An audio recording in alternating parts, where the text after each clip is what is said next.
How to enable or disable audio monitor for video camera on the Samsung Galaxy S25 series. First, tap on the home button to return back to the home screen. Now on the home screen, open up the camera app. Next, tap on the quick controls button. Then tap on the settings icon. Next, in camera settings, we scroll down and then tap on camera assistant.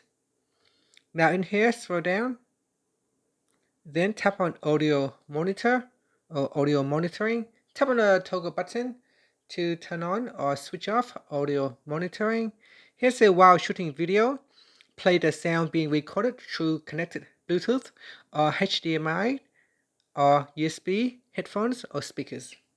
And that's it. After that, you can tap on the back key to go back to the camera or tap on the home button to return back to the home screen. And that's it.